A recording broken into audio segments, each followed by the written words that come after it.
malam ini dengan kita sama-sama membaca kitab ila hadratin Nabi Muhammad Mustafa Rasulullah sallallahu alaihi wasallam wa ala al-kiram wa ashabihi wa syamilahum al-Fatihah. A'udzu billahi minasyaitonir rajim. Bismillahirrahmanirrahim.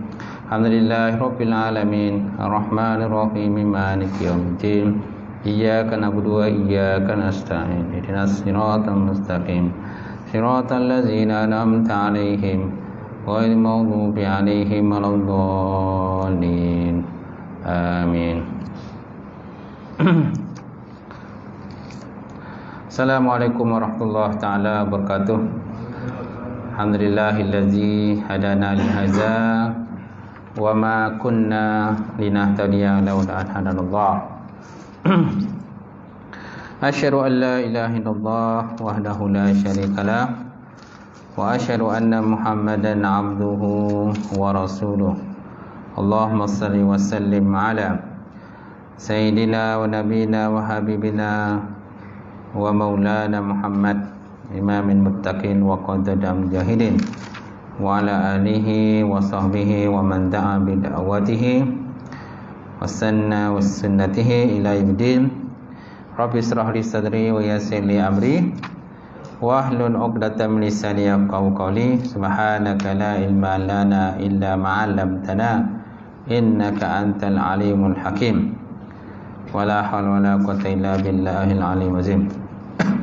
Qala Allah Subhanahu wa ta'ala fil Qur'anil Karim. A'udzu billahi minasyaitonir rajim. Bismillahirrahmanirrahim. Qul hal yastawil ladzina ya'lamuna wal ladzina la ya'lamun.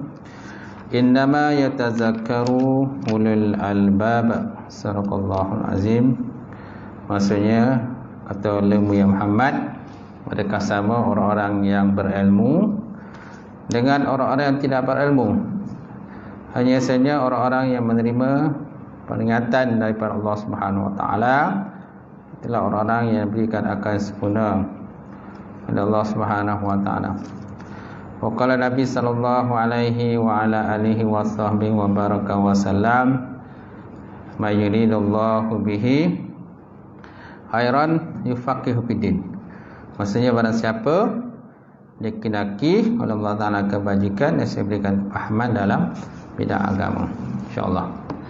Yang hormati, silakan Al-Fadil Tuan Imam kita, tanpa juga silakan Tuan Bilal, kemudian Tuan Siap kita, pengurusi masjid ada Turki. Iyalah Turki, kita terbang sana. Dah sampai di Turki.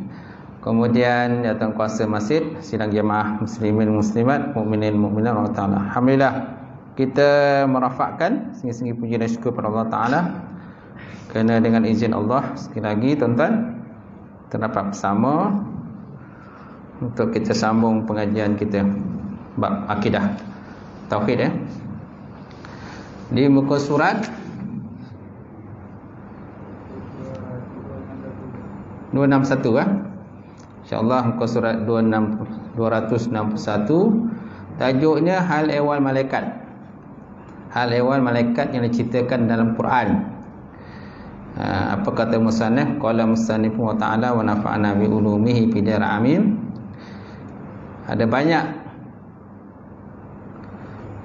ayat Quran yang menyebut tentang malaikat Allah. Antaranya ialah Allah Ta'ala sebut dalam Quran, man kana aduwwan lillahi wa malaikatihi wa rusulihi wa Jibril wa Mikail wa Mikal fa inna Allah aduwwun lil kafirin. Man kana aduwwan lillah, dan siapa yang menjadi musuh kepada Allah dan musuh malaikat-malaikatnya dan rasul-rasulnya, wa Jibril dan Jibril, wa Mikal dan malaikat Mikail, fa innallaha aduwwun lil kafirin. Sebenarnya Allah Taala itu musuh kepada orang-orang yang tidak beriman. Jadi ayat ini nak menjelaskan berkenaan dengan siapa-siapa yang memusuhi para malaikat. Yang pertama memusuhi Allah, yang kedua memusuhi malaikat, kemudian Rasul. Kemudian diperincikan lagi, malaikat tu apa? Jibril dan Mikail. Kenapa disebut Jibril dan Mikail dalam ayat ini? Ini persoalan lah. Dia dah sebut pada awal tu malaikat. Man kana adu lillah wa malaikatihi kan. Barang siapa yang jadi musuh kepada Allah dan para malaikat. Lepas tu dia sebutkan lagi 2 malaikat saja disebut, Jibril wa Mikail. Jibril malaikat dan juga malaikat Mikail. Kenapa sebut? Kerana nak menjawab persoalan lah, yang mana orang-orang Yahudi menganggap bahawa Jibril itu adalah musuh kepada mereka, sedangkan malaikat Mikail adalah kawan kepada mereka. Kawan malaikat Mikail ni yang menguruskan rezeki kan. Jadi malaikat Jibril ni mereka bermusuh. Sebab apa mereka musuh dengan malaikat Jibril? Kerana malaikat Jibril inilah yang membawa ataupun membongkar rahsia-rahsia orang Yahudi yang terdapat dalam Quran. Sebabnya mereka musuh dengan Jibril. Malaikat lain dia tak musuh, malaikat Jibril dia musuh. Sebab apa dalam Quran dia kan malaikat Jibril menyampaikan wahyu kepada baginda Rasulullah, dan dalam Quran itu menyatakan banyaklah tembelang-tembelang ataupun sikap-sikap orang Yahudi lah terhadap nabi-nabi dan rasul-rasul mereka lah. Mereka bantah, mereka lawan, mereka engkar atas perintah nabi-nabi yang mereka utus kepada mereka lah. Macam tu. Itu sebabnya dalam ayat ini disebut wa Jibril wa Mikail. Jadi siapa yang musuh kepada Allah, para malaikat dan rasul, dan malaikat Jibril dan Mikail, maka sungguhnya dia menjadi musuh kepada Allah. Allah Ta'ala musuh pada orang yang beriman. Tuan-tuan, baik. Kemudian tadi ayat surah Al-Baqarah ayat 98. Kemudian Allah Ta'ala sebut dalam Quran, wa nufihu fis-suri fasa'iqa man fis samawati wa man fil ardi illa man sya'allah thumma nufihu fihi al-ukhra fa idahum qiyamun yanzurun. Qiyamun yanzurun. Surah Az-Zumar ayat 68. Maksudnya wa nufihu fisur, dan sangkakala ditiup. Sangkakala ditiup trumpet lah, trumpet besar kan. Tiup sangkakala oleh malaikat Israfil tu, betul tak? Israfil fasa'iqa, maka lalu pensanlah sesuatu yang terdapat, apa saja yang terdapat di langit dan bumi, illa man sya'allah, kecuali orang-orang yang dikehendaki oleh Allah Subhanahu Wa Taala. So apa maksud pensan tu? Pensan tu maksud matilah. Matilah semua yang terdapat di langit dan bumi. Kecuali sesiapa yang dikehendaki oleh Allah Subhanahu Wa Taala. Summa nufihu fihi ukhra. Kemudian ditiup sekali lagi, tiupan kali yang kedua pula. Fa idzahum qiyamun yanzurun. Maka ketika itu mereka berdiri menantikan akan arahan daripada Allah Ta'ala lah. Jadi bila tiup pada kali kedua, dibangkitkan semuanya. Jadi masing-masing menunggulah arahan daripada Allah Ta'ala. Maka Allah Ta'ala perintahkan supaya dikumpulkanlah. Semua berkumpul daripada masyar, lalu semua bergerak kepada masyar, tuan-tuan. Baik. Kemudian Allah Ta'ala juga sebut dalam surah Syadah. Ini ayat yang biasa dibaca oleh imam ni. Qul yatawaffakum malakul mautil ladzi ukkila bikum summa ila rabbikum turja'un. Qul yatawaffakum malakul mautil ladzi. Maksudnya, kata oleh Muhammad, malaikat maut yang telah diserahi untuk kamu akan mengambil nyawamu, kemudian kamu akan dikembalikan kepada Tuhan kamu. Kemudian kamu akan semuanya akan dikembalikan kepada Allah Subhanahu Wa Taala. Itu. Qul yatawaffakum malakul mautil ladzi ukkila bikum summa ila rabbikum turja'un. Baik. Kalau tuan-tuan lihat dalam kitab At-Tazkirah fi Ahwalil Mauta wa Umul Akhirah, berkenaan dengan ayat ini, ada kaitan dengan ayat ini. qul yatawaffakum malakul mautil ladzi ukila bikum. Diriwayatkan daripada Ibnu Umar radhiyallahu ta'ala anhu bahawa dia berkata, apabila malaikat maut telah mencabut nyawa orang mukmin, maka dia berdiri di ambang pintu, sementara keluarga mayat tadi sedang ribut, sedang kata bisiklah, kecohlah gitu. Yalah, bila dah malaikat maut datang. Ini riwayat daripada Ibnu Umar, tuan. Sebut dalam kitab At-Tazkirah fi Ahwal Mauta wa Umul Akhirah, peringatan pada kelakuan orang mati dan urusan akhirat. Kata situ, apabila malaikat maut telah mencabut nyawa orang mukmin, maka dia berdiri di ambang pintu, sementara keluarga mayat tadi pun tengah kecoh lah. Tengah kecoh lah. Ada yang memukul-mukul muka, ada yang mengurai rambut, menarik rambut, dan ada yang berseru, celakalah, celakalah. Celaka dia kata. Maksudnya seolah macam mereka tak terima lah. Ada di kalangan manusia ni tak terima kematian orang dikasihi, orang yang disayangi. Jadi melihat itu semua, maka berkatalah malaikat maut alaihissalam, kenapa kalian semua dalam keadaan bimbang, ribut?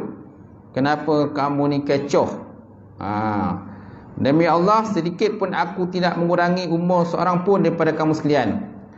Aku tidak menghilangkan rezeki seorang pun, dan aku tidak menghinayakan seorang pun, dia kata. Ini kata malaikat maut ni, aku tak pernah pun menghinayakan sesiapa. Bila berlaku suatu kematian kan, ada di kalangan keluarga tu kadang tak boleh terima lah, sedih. Ada yang boleh terima, okey, alhamdulillah dah selamat dah, kata. Dah pergi dah lah kita. Kan separuh daripada kita ni, bila orang yang dikasihi itu meninggal dunia,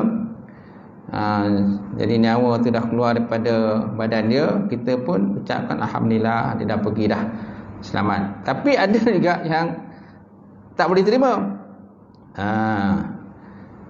Ada yang tak boleh terima. Kadang-kadang mungkin si mati itu pernah menjanjikan sesuatu pada dia, nanti nak belikan kereta lah, nak belikan rumah lah, nak belikan tu lah, macam-macam lah.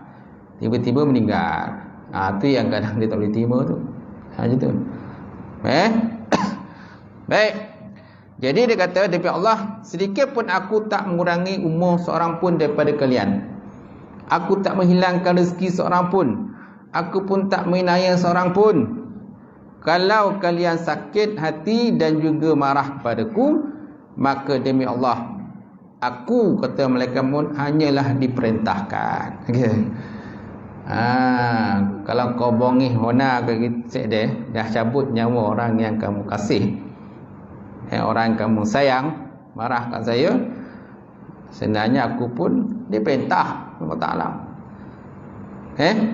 Kalau sakit hati dan kejengkelan kalian ditujukan kepada si mayat, mayat pun dah tak ada buat apa dah. Kalau aku marahlah pada si mati, dia dah pergi dah, tak ada buat apa dah. Macam tu. Dan kalau semua itu kalian tujukan kepada Tuhanmu, berarti kalian kafir kepadanya. Kalau kita salahkan Allah Ta'ala pun tak boleh juga. Salah macam kita tak reda dengan Allah Ta'ala, kata malaikat. Kamu nak salahkan Allah, tak boleh. Memang dah sampai dah nyawa tadi, dah cukup. Apalagi tuan-tuan, biasanya ialah kadang-kadang kematian tu ada yang tragis lah. Kematian kemalangan, kematian kebakaran, tak? Apalagi yang mati itu orang yang menjadi harapan kepada di keluarga, kan? Jadi harapan pada keluarga, yang biasa kirimkan duit bulan-bulan pada ahli keluarga, tak?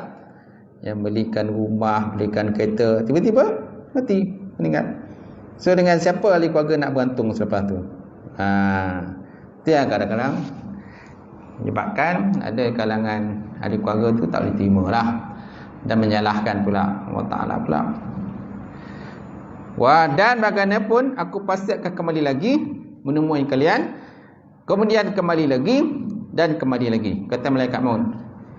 Aku pasti akan datang lagi, cari pula ahli keluarga lain, dan besok lusa akan datang lagi, cari ahli keluarga lain. Dan aku diperintahkan oleh Allah Subhanahu Wa Ta'ala secabut nyawa. Baik, andaikan mereka melihat di mana malaikat maut itu berdiri atau mendengar perkataannya, nescaya mereka tidak peduli lagi kepada si mayat, si mati. Bahkan menangisi akan diri mereka sendiri. Kalau seandainya ahli keluarga ternampak kan, malaikat maut tu tercogat je tu berdiri kat situ kan, masing-masing kan orang kata masing-masing muhasabah diri lah. Muhasabah diri, tengok rupa malaikat maut tu masing-masing. Astagfirullah kan. Astagfirullah. Agak saya punya ni amalan ni dah cukup ke belum kan?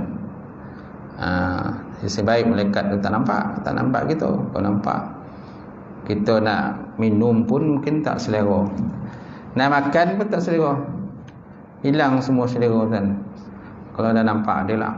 Tapi nasib baik tuan-tuan, Allah Ta'ala tidak nampakkan kita. Macam tu. Baik, kemudian ada pula satu riwayat menyatakan bahawa tidak ada satu pun rumah malaikat-malaikat maut berdiri di pintu 5 kali sehari. 5 kali sehari. Ada satu yang menyatakan malaikat maut berdiri kat pintu rumah kita 5 kali sehari. Takutlah kan? 5 kali tu kan, 5 waktu kan, sepanjang 5 waktu kan. 5 kali duduk ke situ parti kita pokojo orang ni. Sembayang ke tak sembayang ni? Pergi sojid ke? Sojid ke tak pergi sojid? Ada. Baik, dah banyak lagi lah dalam kitab ni, InsyaAllah. Seterusnya tuan-tuan, kemudian Allah Ta'ala sebut dalam Quran, ma yalfizu min qaulin illa ladaihi raqibun atidun. Tidak ada satu perkataan yang diucapkan manusia melainkan di dekatnya ada pengawas yang sedia mencatat amalan kita. Tidak ada satu perkataan yang diucapkan oleh manusia melainkan didekatkan oleh pengawas yang sedia mencatat amalan kita. Amalan kita, Raqib dan Atid menulis kiri dan kanan, tulislah amalan kita. Dan besok, akhirat besok akan dibentangkan. Bila dah bentangkan, tak boleh kita nak nafikan dah. Tak boleh kita nafikan. Mungkin mulut boleh menafikan akhirat besok, tapi anggota badan tak boleh menafikan. Jadi mulut dah dikunci. Kalau kat dunia manusia boleh berbohong, bahkan dalam mahkamah pun kadang-kadang manusia berbohong untuk melepaskan diri kan, melepaskan diri daripada azab, ataupun kena hukum penjara ke, kena hukum gantung dan sebagainya kan. Semua akan cuba melepaskan diri. Jadi mulut boleh menipu, tapi di akhirat tak boleh nak nipu dah. Mulut kunci. Mulut dikunci. Tangan, kaki yang cakap, anggota badan cakap, kemaluan cakap, perut cakap, semua cakap. Tak boleh elak apa-apa dah. Gitu. Baik. Kemudian doa malaikat untuk mukmin dan ahli ilmu. Sebagaimana firman Allah Subhanahu wa taala, allazina yahmiluna arsya wa man hawlahu yastabbihuna bihamdi rabbihim wa yu'minuna bihi wa yastaghfiruna lilladzina amanu rabbana wasi'ta kulla syai'in rahmatan wa ilma faghfir lilladzina tabu wattaba'u sabilaka wa qihim azabal jahim rabbana wa adkhilhum jannati adnin allati wa'adtahum wa man salaha min abaihim wa azwajihim wa zurriyyatihim innaka antal azizul hakim wa qihimus sayiat wa man taqish sayiat yauma idzin faqad rahimtah wa dzalika huwal fawzul azim. Maksudnya malaikat yang mengikut arasy, malaikat yang mengikut arasy dan malaikat yang berada di sekitarnya, di sekelilingnya, semuanya bertasbih memuji Allah Subhanahu wa taala. Yusabbihuna bihamdi rabbihim. Mereka itu bertasbih dengan memuji Allah Subhanahu wa taala.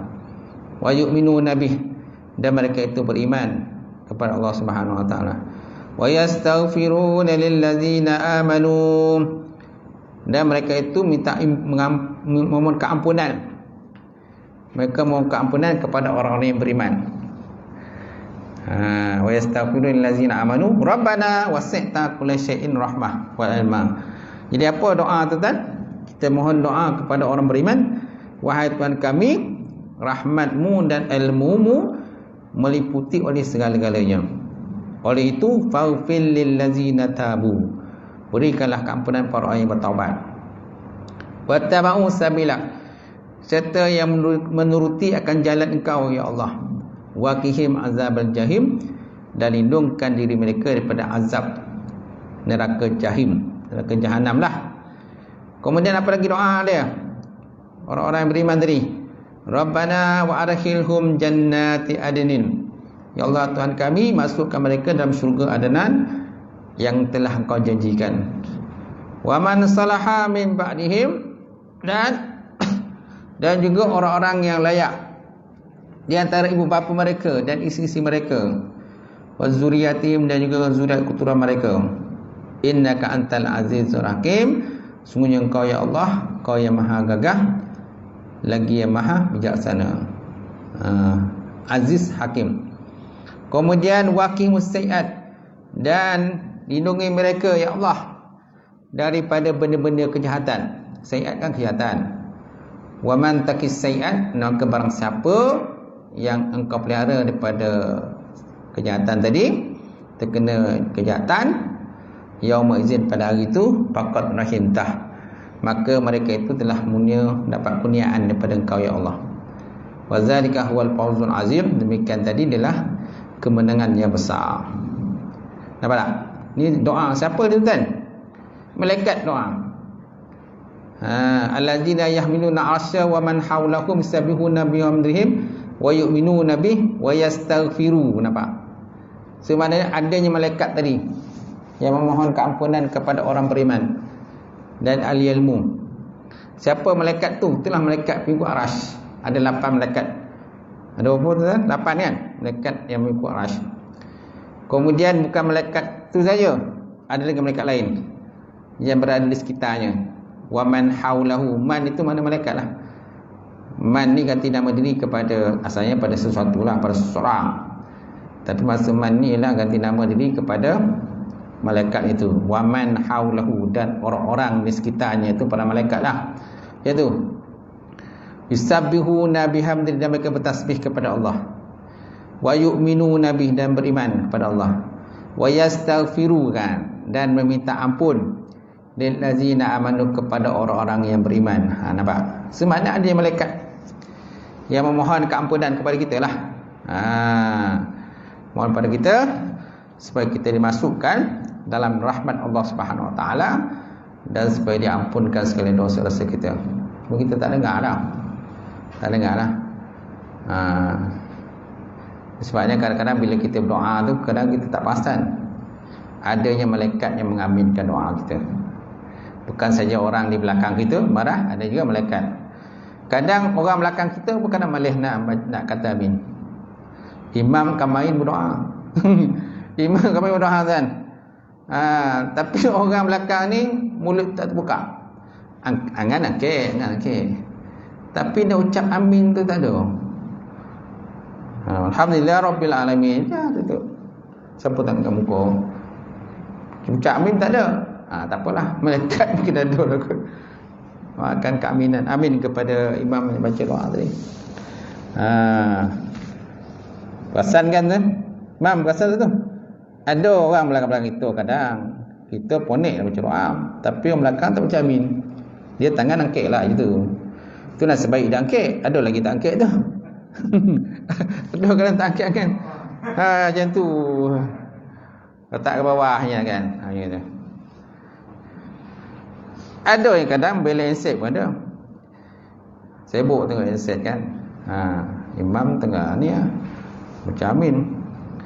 Ada kadang tak sampai pun ada. Lepas semayang kan tu cabut. Tak sampai nak berzikir begitu pun tak ada. Apalagi nak tunggu imam doa. Baik, seterusnya tuan-tuan. Jadi surah tadi, surah Al-Ghafir ayat 7 hingga 9. Nak menyatakan kepada kita adanya malaikat yang mengaminkan kita. Lagi Allah Ta'ala sebut dalam Quran, huwallazi yusalli alaikum wa malaikatuhu liyukhrijukum minaz zulumati ilan nur wa kana bil mu'minina rahima. Dialah Allah Subhanahu Wa Taala yang beri rahmat kepada kamu dan para malaikatnya pula. Maksud para malaikat ni berdoa untuk kamu. Nampak? So ada malaikat yang berdoakan untuk kita. Untuk mengeluarkan kamu daripada liyukhrijukum minaz zulumati ilan nur, keluarkan kamu daripada zulumat ilan nur, kepada cahaya. Nampak? Jadi dalam ayat ni ada perkataan zulumat dengan jamak, nur dengan mufrad. Kenapa tak dalam ayat dia kata minaz zulumati ilal anwar, supaya mengeluarkan mereka daripada segala gelap-gelap kepada segala cahaya-cahaya. Tapi disebut minaz zulumati ilan nur, daripada segala kegelapan kepada cahaya. Kenapa? Zulumat dengan jamak banyak kegelapan. Nur satu je, ilan nur satu. Jadi kenapa nur tu mufrad satu, sedangkan zulumat tu jamak, ramai? Sebab benda yang batil biasanya banyak. Benda batil biasanya banyak. Dan benda hak tu satu je. Itulah Islam. Hak satu je. Yang batil yang banyak tu. Itu sebabnya umat tersebut zulumati ilan nur, tidak zulumati ilal anwar. Tidak disebut segala zalim, segala kegelapan. Nampak tak? Macam kita dalam pengajian ilmu tu kan ada malaikat kan? Ada malaikat kan yang bersusun-susun sampai ke langit memohon keampunan kepada orang yang dalam pengajian ilmu. Itu sebabnya kalau kita tak sibuk kat rumah, datanglah pengajian ilmu, duduklah dengar. Mudah-mudahan kita mendapat manfaat kerana adanya malaikat tu. Kalau tak syukur dengan Ustaz Muhammad pun tak apa, yang penting malaikat doakan. Malaikat doakan kita. Kan? Malahan burung di udara dan ikan di lautan memohon keampunan orang yang dalam pengajian ilmu. Betul tak? Baik. Jadi malaikat sentiasa bersama dengan mereka yang melazimi kebaikan dan mendatangi majlis ilmu. Malahan malaikat pun kalau dalam rumah pun dia tengok rumah tu. Kalau rumah tu tak ada anjing, dia masuk. Kalau ada anjing, dia tak masuk. Tu malaikat dia tak boleh. Begitu juga kalau ada patung-patung dalam rumah, malaikat tak masuk. Maksud malaikat tu malaikat rahmat lah, dia tak masuk. Tapi malaikat hafazah, malaikat rakib atib, ke mana pun dia ikut lah kan. Dia masuk ikut lah. Malaikat Jibril, kalau pada zaman Nabi, malaikat Jibril tak masuk. Kalau dalam rumah Nabi itu ada benda yang tak elok, dia tak masuk. Ketika anjing tak masuk. Malaikat tak masuk yang rumah terdapatnya anjing. Sebab Islam ni menegah daripada melihara anjing. Kecuali 3 perkara kan. Ada 3 perkara yang mana dibenarkan kita melihara anjing. Anjing untuk apa tu? Untuk menjaga tanaman, untuk menjaga ternakan, untuk berburu. Berburu satu, menjaga ternakan satu, menjaga ternakan dan juga sayur-sayuran, tanaman. Itu dibolehkan lah. Tapi lain tu tak dibenarkan untuk melihara anjing. Tak dibenarkan melihara anjing. Kemudian anjing untuk macam pihak berkuasa lah, itu boleh lah. Untuk nak tangkap pencuri ke, itu boleh lah. Kan ada kuasa kan, polis ke, custom kadang dia pakai anjing. Begitu juga kalau ada dengan bumi kan, bomba pakai anjing. Tapi yang kawal yang jaga tu adalah orangnya yang non muslim. Sebab kita tak digalakkan. Tapi ada masyarakat kita zaman sekarang kadang tak faham. Dia suka pula dia bila menggambar anjing siap berpoluk semua tu. Siap berpoluk, dia tengok barat macam tu, dia pun nak ikut sekali dengan barat. Tak tahu mazhab apa tu. Kan? Kita tak digalakkan oleh Rasulullah sallallahu alaihi wasallam. Baik. Kemudian mata sebut dalam Quran, wa nufihu fis-sur zalika yaumul wa'id.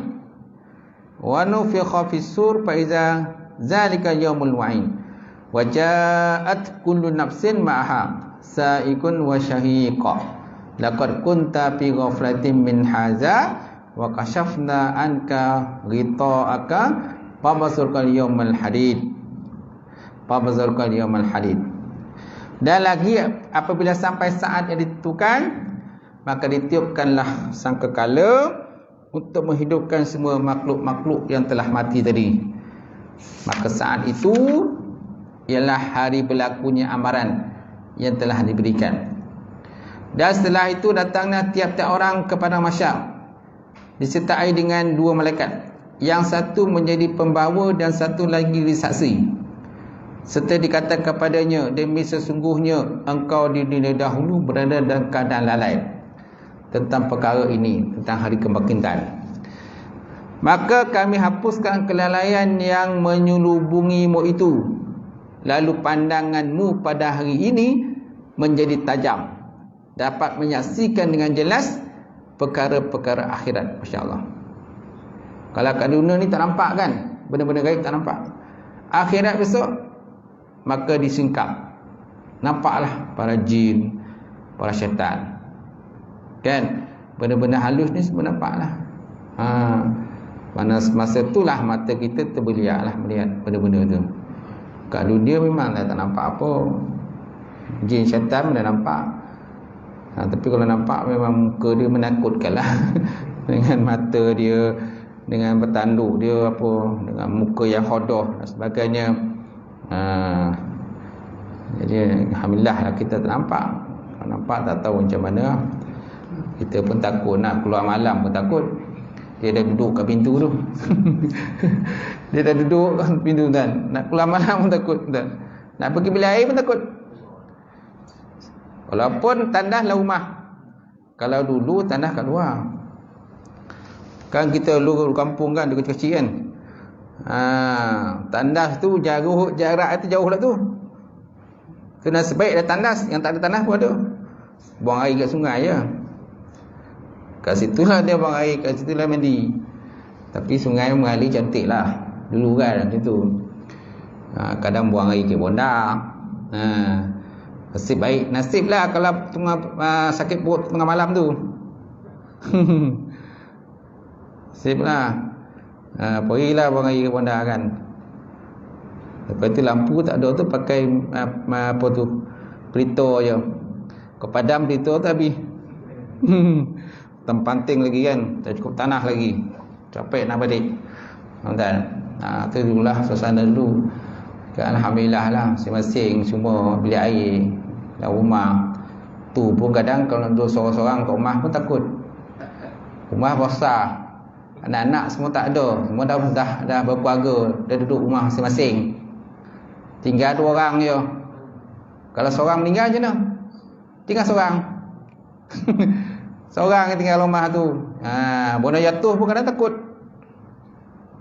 Kucing jatuh pun takut. Nak dipeh pun takut. Baik. Itu tadi tuan.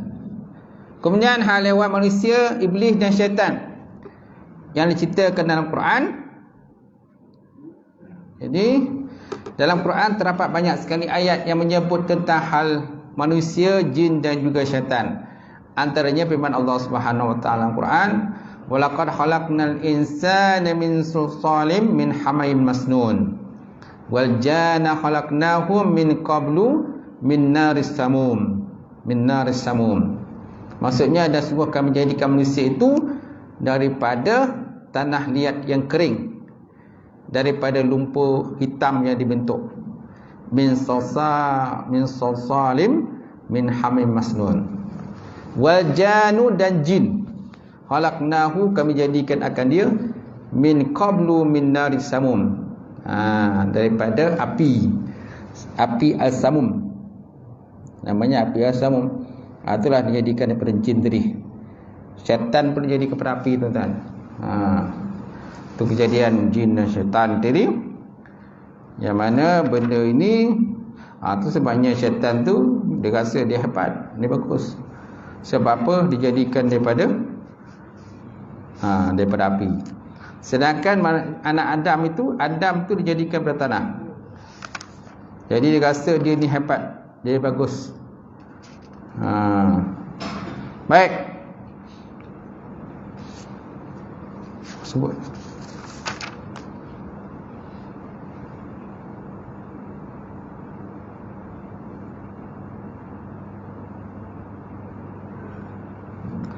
Seterusnya, malam ni saya ada hal. Jadi syak kita terus berhenti lah. Baik. Kemudian matalah sebelum Quran, allazi ahsana kulli syai'in khalaqah wa bada khalqal insana min tin. Ni surah yang biasa dibaca ni, imam ni surah sejadah. Allazi ahsana kulli syai'in khalaqahu wa bada khalqal insana min tin.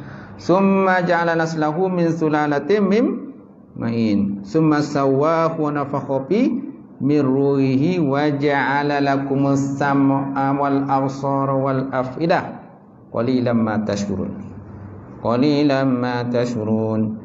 Maksudnya apa tuan? Allazi ahsana kulli syai'in khalaqah. Dia menciptakan tiap sesuatu itu dengan sebaik-baiknya. Kemudian dimulakan kejadian manusia itu berasal daripada tanah. Wa badakhalqal min tin. Kemudian dijadikan manusia itu daripada sejenis pati. Pati ni bukan penatang. Penatang tanpa izin tu pati kan. Ni pati ni macam pati ni benda yang belum apa ni pati ya? Pati ayam. Benda yang belum dicampurkan lah pada bahan yang lain. Tadi kata pati kan. Macam tu. Kemudian dia menjadikan ketua manusia itu daripada sejenis pati, iaitu daripada air benih yang sedikit dipandang orang. Hina pula tu. Summa ja'alas lahu min sulalatin min ma'in mahin. Kemudian dijadikan dia manusia tadi daripada sejenis pati, iaitu daripada air mani yang hina. Mimma'in mahin, air mani yang hina. Itu tak keturunan manusia itulah air mani hina tu. Jadi bila dah jadi manusia, dah keluar ke dunia, dah besar, lepas tu ada yang sombong, angkuh, takabur kan, melawan Allah Ta'ala, melawan para ulama, melawan kata-kata nasihat para orang yang tak nak ikut. Summa sawahu wa nafakha fihi ruh. Kemudian dia menyempurnakan kejadiannya serta meniupkan padanya ruh ciptaan dia. Kemudian dia mengurniakan pada kamu lagi pendengaran. Wa ja'ala lakumus sam'a wal absara wal afidah. Jadikan bagi kamu tu pendengaran. Kemudian jadikan kamu tu penglihatan. Kemudian bagi kamu lagi apa? Afidah. Afidah ni hati ataupun akal pemikiran. Qalilan ma tashkurun. Tetapi yang bersyukur tuan-tuan sikit sangat. Wa qalilum min ibadiyas syakur, kata orang yang lain.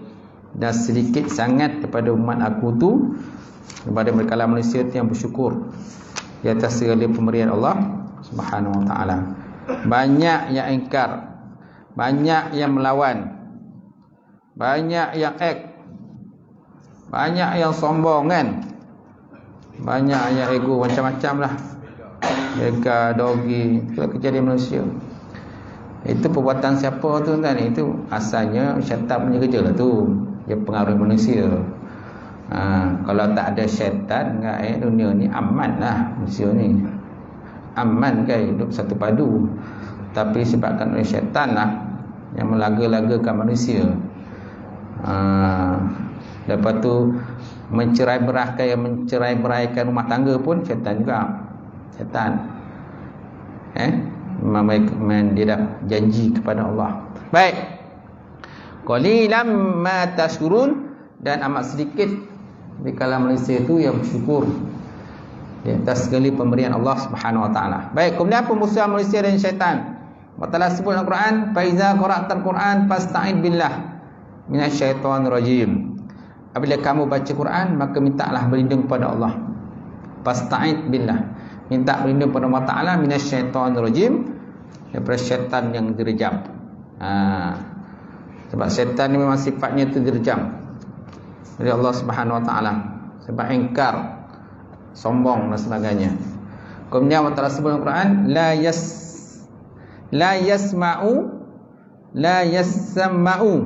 ilal malil a'la wa yukzafuna min kulli janib. Dengan itu mereka tidak dapat memasang telinga mendengar percakapan malaikat penduduk langit, dan mereka pula direjam dengan api daripada segala arah dan juga penjuru. Masya Allah. Sampai situlah kita punya pengajian kita, sebab kita ada hal lain.